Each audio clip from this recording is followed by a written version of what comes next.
This is the Hub on Hollywood, an iHeartRadio podcast. I'm your co-host, James Rojas. And I'm Jamie Blanco. On this week's episode, we have a review of the latest and potentially final Mission Impossible movie. If you have the need for speed, then you are in luck, especially if you are in Vegas, where you really need to have a lot of luck.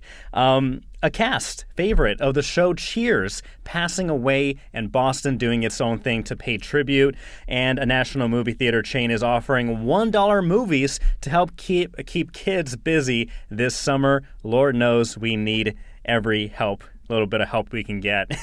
Heck but yeah. First, Jamie, Yes, this is a real discussion about something that's really, really fake, and that is artificial intelligence, and specifically about the fear of actually having AI replace talents, replace actors, because it's gotten scary good. And eerily good. I sent you this video, and it shows like a montage of these artificially created characters. They look very human-like, just like humans, and they're basically in different like movie kind of settings. One is in a burning building, another is at sea, another one is with a crowd of people rah-rah-rahing, and another in a classroom, and they're all going off they're going off this prompt of basically acknowledging that they are AI and that they don't want to be prompted into this kind of difficult scenario or situation that they've been put in a kind of rebellious kind of way. When you first saw this video, Jamie, what went through your head? I'm like, oh God. Like it's learning. It's advancing. It's getting better. You know where Sarah Connor is off in a corner somewhere, like just shaking her head at all of us rocking as we're back like, and forth. oh, look at how cool AI is. Nothing could possibly go wrong with this. Have we learned nothing from the movies, James? Have we learned nothing? It's insane. And people always say, and this one thing I always say when I talk about AI, anything that's AI related, is that today is the worst that it will ever be. And we are seeing it, almost nearly perfect when it comes to not being able to tell the difference between somebody who's actually real to somebody who was completely made up with ones and zeros, and it's pretty freaky. And people are, especially in like the acting subreddit community, they're raising the red flag and ringing the alarm bells because, you just give this a few more weeks, months, years, and you have something that would be undetectable to the human eye and to determine whether this was real or not. And then you have potential actors, background actors or extras losing their jobs. Maybe somebody who only has one line, who walks up to a cafe and says, "1 coffee, please," and then gets out of the way for Brad Pitt to walk in. Like, that is how close we're getting. Am I overreacting, do you think? Well, you are not overreacting, but James, this has been the fight, right? This was one of the main issues that led to the actors' strike and the writers' strike, is the use of artificial intelligence, the use of AI.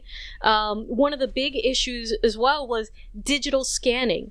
Was digitally scanning background actors and then using people's likeness into perpetuity without paying them, and then just inserting them into movies, TV shows, anything that you want, right? You make like some sort of amalgamation, say, oh no, it's a new digital creation based on this original scan. And that's how they're kind of trying to get away with it. It was a big issue with the movie I Want to Dance with Somebody that was filmed here in Boston. Right? I like how you can't help but sing that song title. I love how you just can't help but sing that song title. It's so catchy. I want to dance with somebody. But sorry, go on. I want to get scanned into artificial intelligence with somebody. But terrifying. I want to get paid some days. I know. I work on movies. Take it away, Jamie. No, right. But just to add on to what you're saying, it's just I showed this video to my wife and she was in disbelief. I mean, there's little parts and moments where you can tell, like, okay, something's off, where a character waves their hand and they have 3 fingers, or the mouth just isn't perfect, and so you kind of get glimpses of the uncanny valley. Those little hints or evidence that shows that it's AI. But then we watched another video where it takes place at a fake, car lot or car show, an auto show, and you have all these different people being interviewed by somebody, and they're giving their opinions. They're like, I think this SUV is great for families, or I can't wait to buy the new EV, and they all look realistic. So much so, if you were to put this, on Instagram, on TikTok, or show it to your grandparents or somebody who is not aware of what AI is, and then show them this, it'd be like, okay, that's pretty cool. What's this about? Like, what's the auto show about? Like, they wouldn't think twice about it. That's how good it looks. And what's really scary about it, James, is how fast it's adapting, right? Because it's taken like all of time to get to this point. But just in the last 2 years, okay, I don't know if you've seen this, but there was an AI video made of Will Smith eating spaghetti, right? Yeah, everybody wants that one back. Right. And that was just in 2023. It was like a horror show. Like, his fingers were all warped, his mouth was opening wide, and it was just, his face was distorted. It was nightmare, right? Nightmare fuel. Now, just 2 years later in 2025, AI created a video of Will Smith eating spaghetti that looks almost completely real. Yeah. Right? That you can barely tell the difference. So the speed Will Smith of is which in trouble it's if somebody wants to cast him in a new Italian, spaghetti eating contest movie. He's in big trouble if that role ever were to come out. But and the thing is, not only does this can affect the movie industry, the TV industry, the entertainment industry, but people were also bringing up, somebody commented on Reddit saying propaganda just got an upgrade. Imagine the real world implications of people using this for bad. And everything that is created by humans, whether it's created for good, it eventually gets, into the hands of bad people with bad intentions. And imagine a world where you can't tell the difference between you or I, or the president, or, the prime minister, or the pope, or who have you, doing something or saying something, and that message getting spread like wildfire. So and it's already happening. This is far beyond the entertainment industry. It's crazy.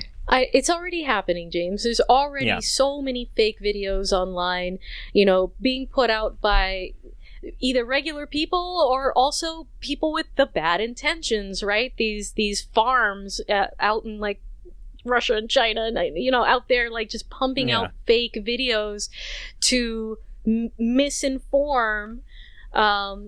It's a big issue, right? It's a big issue. That one's a little bit beyond, I think, our scope or what I even know how to do with, what to do with. However, when it comes to movies and commercials, SAG-AFTRA just voted on a new commercials contract that has more AI protections, because I feel like I've seen tons and tons of AI, fake videos selling things online, but I've started to see it on television, on the streaming services, commercials for real products using what looks to be AI instead of hiring real animators, and real artists and things like that. So the unions continue to fight for those protections. I think that it's a huge issue that will continue to be a big issue for the entertainment industry.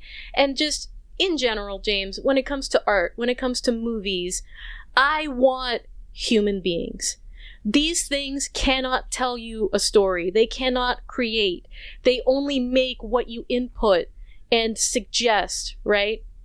I would much rather see artificial intelligence used to make our lives easier so that humans have more time to create, and not the other way around, using AI to create just weird, soulless BS. Yeah, you won't see AI replacing you or myself with any of that stuff. How funny would it be though if I just ripped off a mask and I was just like a robot underneath, and I was I was AI this whole time? No, I knew it. No. My wife would be terrified. But but you know what? Before things get too worse and we lose control of AI and in the industry or whatnot, let's help out those real life people who are actually flesh and bone and are trying to get some casting jobs and roles and in either TVs or movies. So let's help them. Some flesh and blood actors here in New England. get cast in some projects, okay? Because we've got a few things that are filming right now. Boston Casting, they're knocking it out of the park. They are doing casting for both Tony, the Anthony Bourdain biopic that's happening right now, and the TV show called Flashlight. I believe it's Apple TV Plus, but don't quote me on that right now. But that's going to be like a spooky horror, sort of this quintessential New England town where there's a brand new mayor and he doesn't want to listen to the locals, right? The superstitious locals. Always listen to the superstitious locals. Or not. There's some wacky superstitious people out there that should not be paid attention to. But yeah, go on. Unless you're in a TV show or movie. Exactly. So James, there's a lot of filming going on North Shore, South Shore, out on the Cape. Flashlight's going to be filming out in Gloucester and in the North Shore area, while the Anthony Bourdain one is out in P-Town and on the Cape and in the South Shore. So all along the shore, we've got just beautiful, beautiful locations for any and every project. But if you would like to be a part of either of these, Boston Casting is handling both. So you're going to want to go to bostoncasting.com, sign up. You can put your everything for free. You can sign up for a free profile, or you can pay for an extra boosted profile if you want to. But if you are signing up for a legitimate casting agency, they never charge you up front unless you want extras. Okay, so you can don't get tricked in that way either. So lots of new projects heading this way, independent projects. If you're more into the indie scene and just working your way in, we always recommend you check out our friends at the Friendly Filmmaker. She puts out a newsletter every week with the indie opportunities, casting calls, and crew calls as well for crews if you want to be behind the camera. So we always recommend you go and check out Julie at the Friendly Filmmaker as well. But really exciting stuff, James, and they're looking for everyone from gnarly looking, fisherman types to just kids in the background doing really fun things. So yeah, great opportunities. We're happy to see projects back here in New England this year, and it's just the beginning. We're hoping to have a few more projects as we get towards the summer. All right. Excellent. You know what else we're looking forward to this weekend is some anime action. Woo! I'm a fan of maybe one or two anime technically, but I know you're a big fan of this. So what's going on with this? All right, friends. I need you to come out and see me at Anime Boston this weekend. Oh, so you are going? I am going. Excellent. I'm going to be going on Saturday. What are you going with the as? Family. Oh, as One Piece, of course. Luffy? So I'm going to be Luffy again. I wanted to do Nami, but it was going to be too much work to dye my hair or buy a wig or whatever. So I will be Luffy again. My son is going to be Kid Luffy with the little anchor shirt, and my daughter is going to be, little Kid Nami. So it's going to be really cute. And my husband... You should go as a loofah. As a loofah. Just randomly as a loofah. As a loofah. I'm Luffy, Nikki's Luffy, Desi's Nami, and my husband Ron is going as a Squid Game guard, which is not an anime. So, but yeah, okay, yeah, he's just gonna wear a mask. He doesn't want to show his face there. I don't know. Maybe we're embarrassing him. No, but it's actually a really cool costume. He looks really scary. He was chasing everyone around the house the other day in it. So that'll be a fun one too as well. So Anime Boston, we've got great conventions here in the city. James and I are always at Fan Expo Boston. I think that's next month. So that one's coming up as well.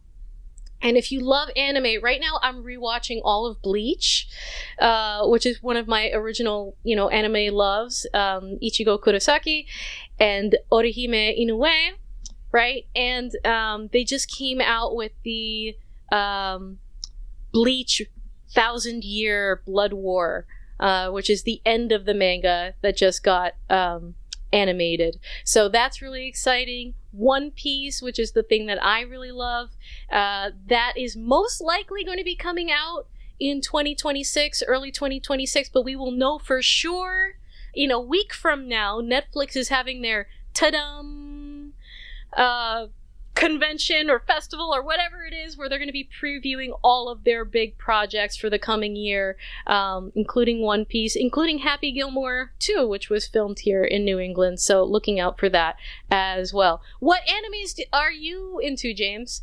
If any? I guess One Punch Man, does that count as anime? Yeah, that counts. That absolutely counts. One Punch Man, I'm into that. I've only watched like the first season, which is great, which is fantastic. It's amazing. Yeah. I don't know anything else really. Like Pokemon doesn't count as anime. It does. It does. It does? Yeah, it does. Absolutely, it does. I don't know it's this stuff, but yeah, I guess anime Pokemon that became very popular over here. But okay, it is then I'm a Pokemon anime fan. Of like, but only the like original classics. like 151 Pokemon. After you reached into like, God level Pokemon and all these other Pokemon, like okay, you lost me. I need my 151. I'm in my Pokédex. No more, no less. So all right, Ash Ketchum. Yeah, that's what I got. It's cool to see like kids running around with like Pikachu and Charizard and Blastoise shirts, like little kids. Like, all right, like I gotta keep the OGs going. I can't believe it's still going. I can't believe it's still going. But another thing that you can probably do in the city this weekend, James, is honor the memory of a Cheers actor who recently passed away here at the original Cheers, what the show was based on. So it's George Wendy that passed away, right? Yeah, at 76 years old, passed away on Tuesday. He played Norm, one of the most beloved characters on Cheers. I don't see an official cause of death at the moment, but, his co-stars are, of course, reacting to that, including Ted Danson, who said he's devastated by the news and that it's going to take him a long time to get used to the fact. Rhea Perlman said that Wendt was the sweetest, kindest man she had ever met and said she'll miss him more than words can say. And John Ratzenberger, who often sat at Norm's side of the bar, he said that he was heartbroken and remarked how Wendt brought Norm to life with subtle brilliance. And as you mentioned, the local Cheers bar here, which is like the tourist destination for anybody coming to Boston, they did their own thing to pay tribute. They had a picture frame at the bar, right next to an empty stool, and the stool had a bouquet of flowers on it, and there was a large pint of beer at the bar in honor of George. So people were there. A lot of people actually were interviewed by the local news, and they were saying that they learned about his passing while they were there, and so they raised a glass in his honor and paid respects to him. But yeah, Cheers, a huge staple, not only of just TV history, just one of the most iconic TV shows of all time, but of course here in Boston, it is well known and well loved and very well recognized over here. So much so that people from around the world come down and go to that place where everybody knows your name. So R.I.P. to George Wendt for again, not only just his Cheers work, but plenty of movies and other projects and shows. He also did a lot of guest starring on Seinfeld as well. So yeah. Pouring one out for George. Who's also helping us out during these tough times right now? Regal Cinemas. Woo! They know that, Jamie, like parents, like yourself and myself, we have to find things to do for our children during the summer when there's no school. Yes. And there's a limited amount of things you can do before they get too boring for your child to remain entertained. And so, the National Theater chain, they're offering $1 movies this summer. This is part of their Regal Summer Movie Express program, where they'll be showing family-friendly movies on Tuesdays and Wednesday mornings for only $1. This kicks off with Puss in Boots, which is a great movie, and Sing 2. Have you seen this? I'm sure you may have seen the Sing movies. Oh, my kids love the Sing movies. They've been obsessed with them from the very beginning. Yeah, for me, my daughter's young, and even before her, I was never interested in that. But apparently, people love singing animals. So, yeah, Yes. so the first week's going to have Puss in Boots and Sing 2. There's like 2 or 3 Regal cinemas in like Massachusetts, at least on the eastern end, and they're still kind of far. I think one's in Marlborough, another one is like on the Cape or somewhere, so not entirely close to us, but they have 400 multiplexes across the country with 5,700 screens. So if there is a Regal Cinemas near you, take advantage of that. You cannot beat $1 movies. Oh my gosh. So, You know how expensive it gets entertaining these kids between camps and jump parks and right. And if you do the free things, I mean, so the beach is mostly free, and there are some other things that you can do. But you got to fight parking. You got to find parking, pay for parking, and battle other parents. And while they're things add up quick, carrying 15, lawn chairs. Yeah. 2 arms and whatnot, and beach towels. Yeah, it's Thank a battle. you, Wherever you Regal go, it's a battle. Cinemas. James, okay, if you're going to the beach with the kids, you got to get like the big stroller. Even if your kid's a little bit bigger, bring a big stroller, hang everything on there. Like, that's how I do it. Like, I push through solo because my husband's at work and I'm entertaining the 2 kids. So I've got the one giant stroller. I've got like all of these, the beach chairs, the umbrellas, the bags, the everything on top of this stroller. And like, there's a bag on top of the child as well. So, push through. There's ways to do it.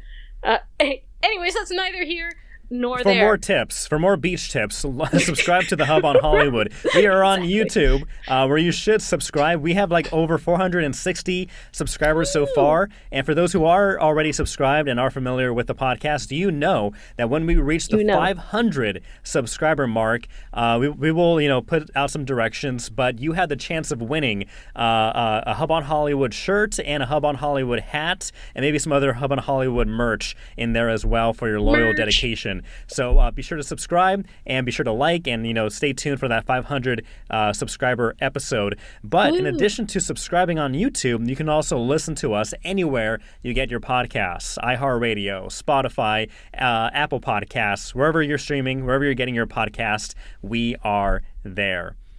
Jamie, speaking about being there, there's going to be a lot of people at the movie theaters this weekend, this Memorial Day weekend, because of 2 big movies, and they include Disney's live adaptation of Lilo and Stitch, followed by, Mission Impossible: The Final Reckoning. So far, having pretty good debuts. For the Thursday previews, Lilo and Stitch made around $14.5 million. It's expected to make between $150 and $160 million over the 4-day holiday period. Mission Impossible got around, what are we looking at, 8.3 million, estimated to get or to make 75 to 85 million during this holiday weekend. So I watched Mission Impossible. I will review that in just a bit. But Lilo and Stitch, our own Brian Antonelli of iHeartRadio, of WBZ, and of the Mac and Goo podcast, he watched it, and he says that his son loved every second that Lilo, Stitch, I'm sure Lilo, but also Stitch specifically, was on the big screen. This is one I have high hopes for, but that's good to hear because I'm keeping it tempered. Yes. Okay. And you love Lilo and Stitch. Like, you are an OG Lilo and Stitch animation fan. Oh, yeah. And from every trailer that I've seen, it looks so wholesome, so cute, and so well done with the CGI and the animation. So you're hopeful then. You're looking forward to it. Are you going to be taking your daughter? So I will not be taking my daughter because, again, she's 2 years old and I don't trust her entirely to be in the movie theater, to be able to sit through a movie, which, she does sit through the actual movie at home on the couch. However, it would be her first time in a big movie theater, so everything's new. The screen may be too big and scary and loud and stuff. So, I'm going to wait just a little bit longer to introduce her to the movie theater experience. But when this comes out on Disney Plus, which, who knows, it could come out in 2 weeks or it could come out in 2 months. I'll be sure to show her that, because we've seen like commercials on like either on YouTube, ads, or on my phone or whatnot, and so she recognizes the animated Stitch, the live action Stitch, and so she's like, Stitch. Maya, Aw. watch Stitch. And Aw, so cute. And so, yeah, so she's definitely shown interest. So we're looking forward to watching that eventually. But lastly, speaking about the box office, wrapping this up, Final Destination Bloodlines is expected to have another good weekend, as well as Thunderbolts and Sinners. Sinners still chugging along, still raking in a lot of dough. So go, Michael B. Jordan, go. I'm blanking on the director's name. Cooley? Cool. I'm blanking on his name. Help me out, Jamie. Help me out. Oh, You got this. Oh God. It's Come on. that dude who's the director of Ryan Sinners. Coogler. Ryan Coogler. Coogler. There we go. Thank you so much, Jamie, for that layup, for that what backup. would you do without me? Right? What would I do without you? I'm like, what? What's going on? What's going on? Okay. I stopped paying attention 5 seconds ago. Excellent. Well, you should not. Wait, I just wanted to say, if you need to take your kid to a movie locally in the New England region, Manchester's Chunkies. Family friendly. They don't care, it doesn't matter if the kids are making noise or whatever. Tables, you order food, you eat in front of you, and the kids can run around the theater and stuff like that, and they have like games out in the hallway. So if you're looking for a super like little local theater that is family friendly, to go see Lilo and Stitch, I would recommend Chunkies. Chunkies is like the opposite of. But I pronounce it Chunkies. It's like the opposite of Alamo Drafthouse, right? Because they not that they Polar encourage opposite. people to be talking or moving and jumping around, but they allow it. Where Alamo Drafthouse is like, don't you dare blink. If you blink loud, you're out of here. A little intense. James, I have a very important question for you. Yes. Very important question for you. Yes. Final Reckoning. Really? Mm-hmm. Really? Is it? Was there no after credit scenes or whatever? I know you saw it. So how final did it feel to you? Jamie, it feels as final as live adaptations are to Disney. Oh God. If that makes sense. If that's a proper analogy. So but yeah, not this final one, at all. it's up in the air. It's up in the air. They leave it, and I guess this will be kind of spoilers. I mean, maybe spoilers or whatnot. I'll try my best to not reveal too much, but it doesn't feel that final, and so it could end on a note where like everybody is happy, and then now they're off into the world to go bake bread or do whatever, or there may be one more thing that pops up, and this team is going to be right back there to answer the call. So. Tom Cruise's call when he gets bored. That's my final answer. Who knows? Only Tom Cruise knows. But yeah, Mission Impossible: The Final Reckoning. It is the latest and quote-unquote final Mission Impossible film that Tom Cruise is promoting. I watched this Wednesday night, and for like the mixed audience of press and audience screener, and I went in with. Again, I try not to go into things with high expectations, but my expectations were a little high considering that the last one, it was good. Not the best Mission Impossible movie, but, it was good. And I enjoyed the stunts and everything. There were little letdowns, but overall, I was happy. This one, believing that it was the final Mission Impossible film, I kind of left a little underwhelmed because I feel like there were some things that could have been handled better. Okay. But basically, for those who are not familiar, the story follows Ethan Hunt and the IMF team as they continue their search for the terrifying AI known as the Entity. Speaking of AI, if anybody should battle AI, it's Tom Cruise. He needs to tackle all these movie star or casting roles that AI is trying to take. But this AI, the Entity, has infiltrated intelligence networks all over the globe with the world's governments and a mystery ghost from Ethan's past on their trail. Joined by new allies and armed with the means to shut down the Entity for good, Hunt is on the race against time to prevent the world as we know it from changing forever. Forever. Bonus points if you know where that's from, Jamie. Yeah, that's from the baseball movie. The Sandlot, I'll take it. Sandlot. All right. Yes, that's from The Sandlot. There we go. Well, this stars, of course, Tom Cruise, Haley Atwell, Ving Rhames, Simon Pegg, and Angela Bassett, who's fantastic in this film. She's eating She's eating up every scene she's in. So far, Rotten Tomatoes, this has 80% on the Rotten Tomato meter. Tomato meter 93%. Or sorry, tomato meter is 80%. The popcorn meter, there are two types of meters. That's a 93%. So overall impressions initially, they're mostly positive stuff. I will say this was entertaining, especially when things ramped up in the second and third acts. There are heart-pounding moments, but it doesn't cross the line of being too cheesy, though there's plenty of cheese in this film, which I think, it's a good amount of, like, the actors know what they're doing. They're laying it on thick sometimes, but you want that in this type of movie. And so that was really good.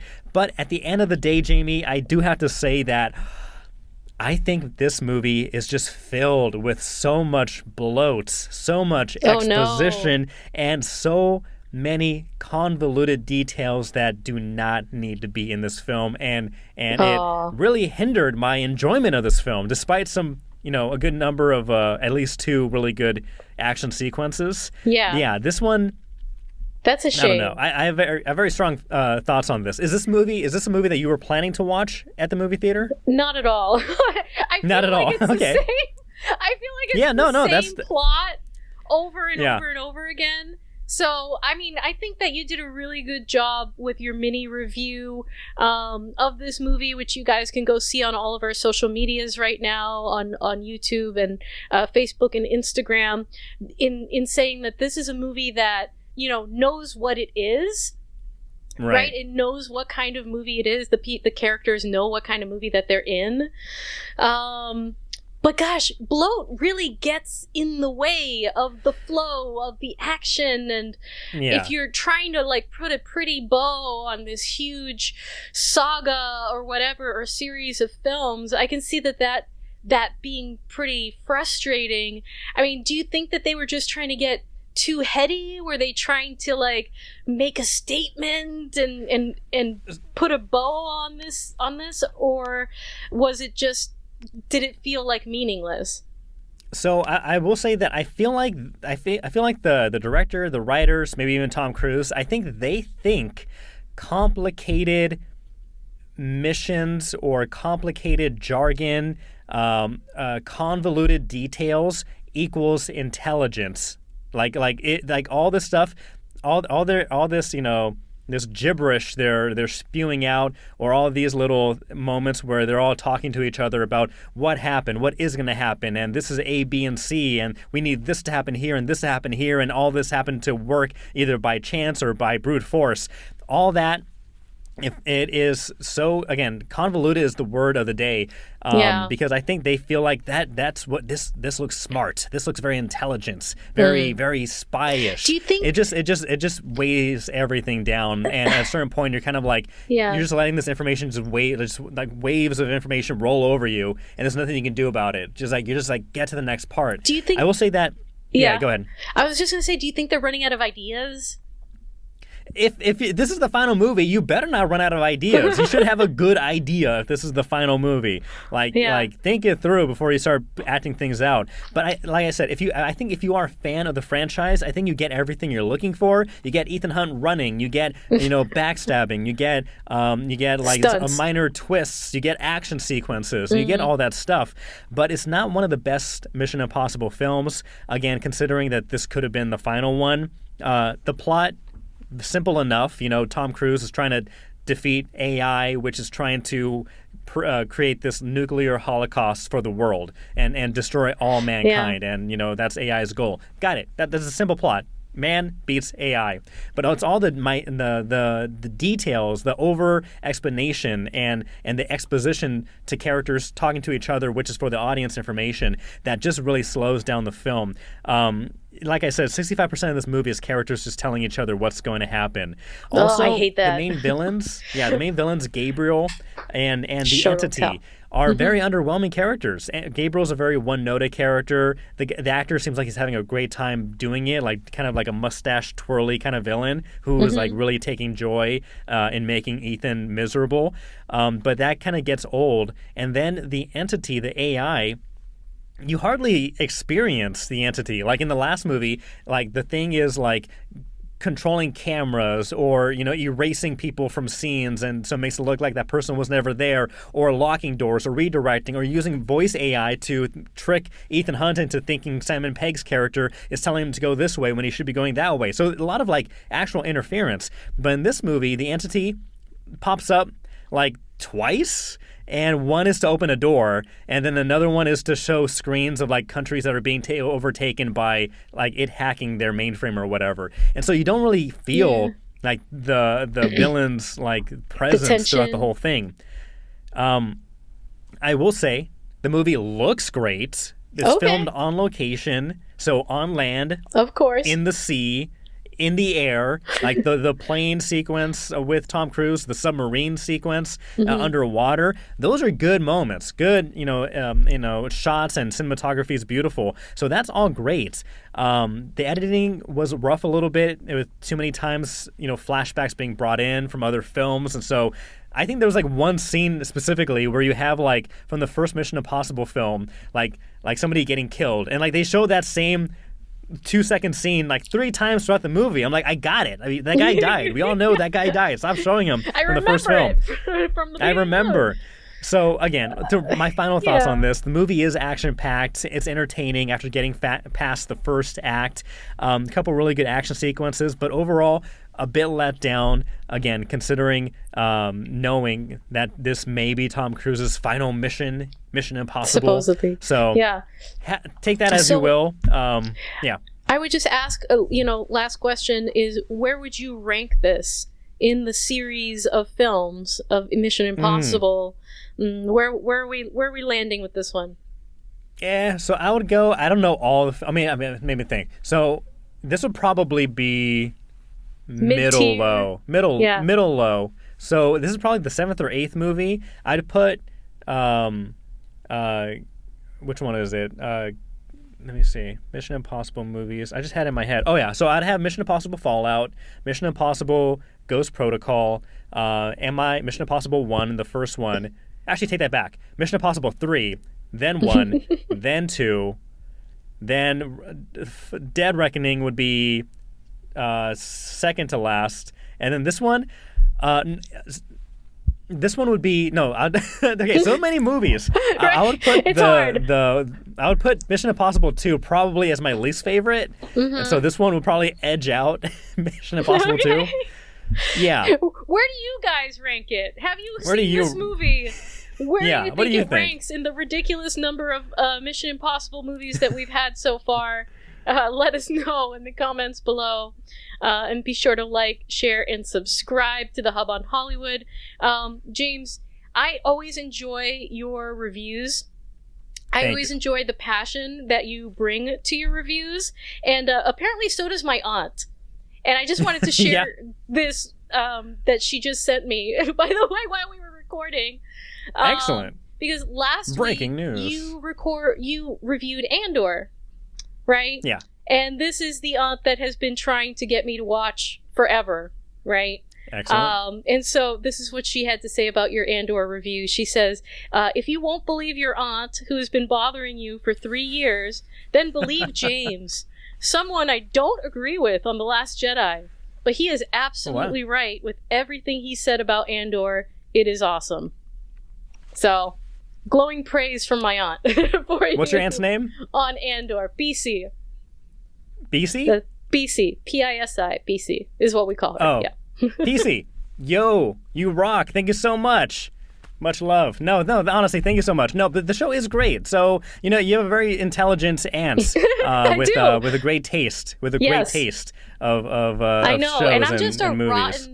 I'm a rotten niece who's just super stubborn, and I need to start watching. Right, shame. For shame. Well, no, let me.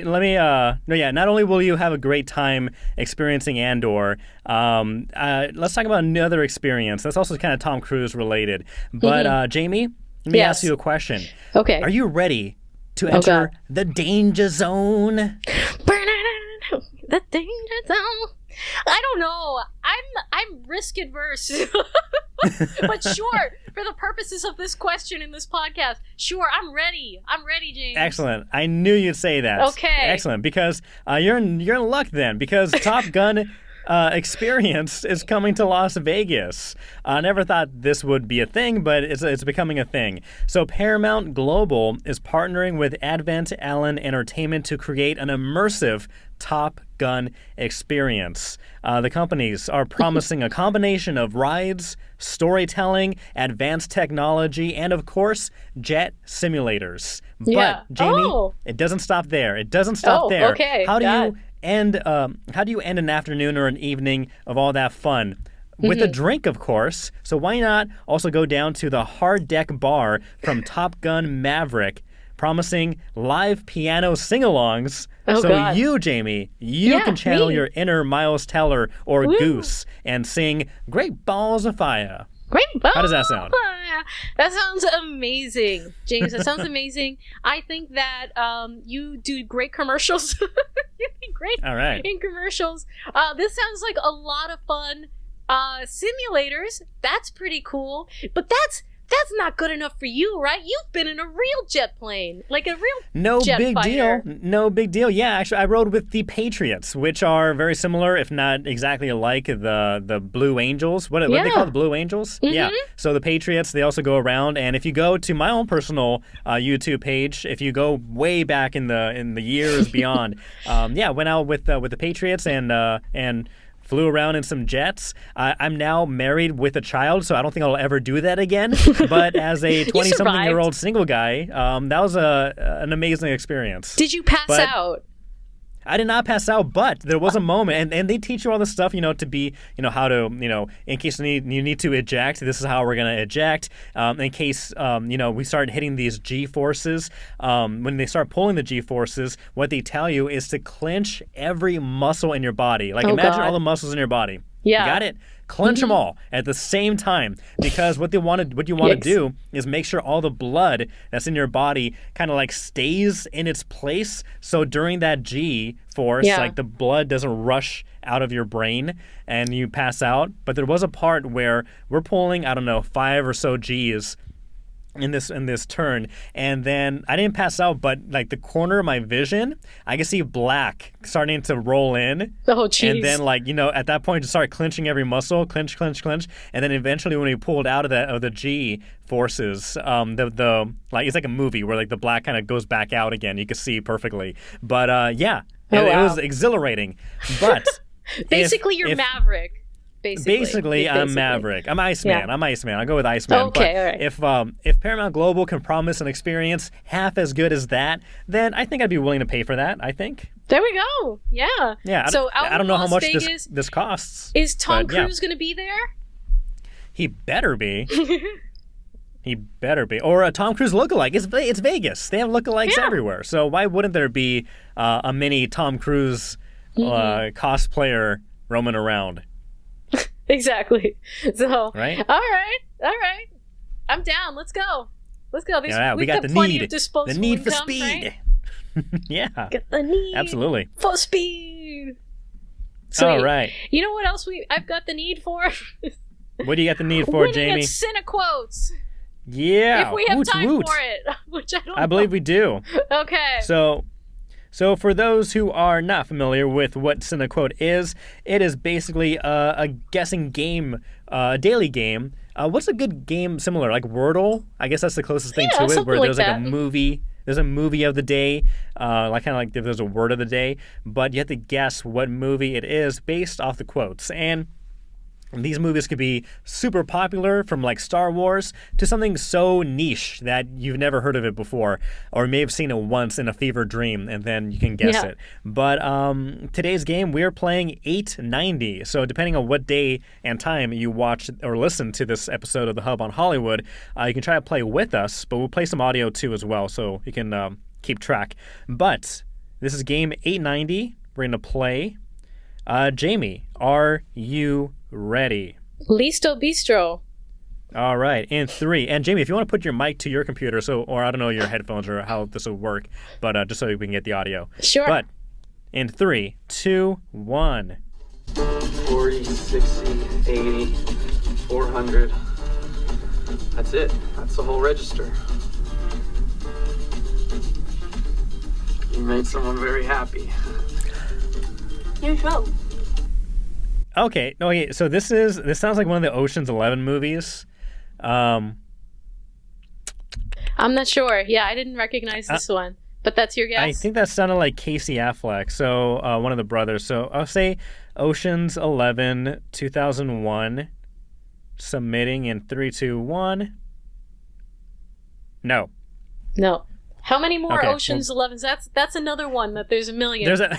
Right. I know. There's at least 2 more, but then there's like an Ocean's 8 with all the ladies, including Sandra Bullock. Right. But yeah, we'll find out. Okay, so quote number 2 in Let's 3, go. 2, 1. My God. It was a great year. Are you kidding me? I saw my first R-rated movie that year. Yeah, Anaconda. Anaconda. Sounds like Emma Stone. First tattoo. Porpoise. Really? Fake. Oh. First kiss. Scotty Lynch. So it sounds like Andy Samberg. I don't think it's Zombieland. I don't remember a cash register scene with Zombieland. I'm not good on Emma Stone movies. Is this not the dancing one with Ryan Gosling? No, It's not no, La La Land. no. Do you want to... Oh my god, I feel like this is the tip of my brain. Oh my god, this was a great year. Are you kidding me? I saw my first art movie, Anaconda. Let me play it one more time. Okay. God. It was a great year. Are you kidding me? I saw my first R-rated movie that year. Yeah, Anaconda. Anaconda. It may be Zombieland. I'm gonna try it. Okay. Zombieland. Oh, but it may not, because Zombieland came out in 2009 and they say 2008.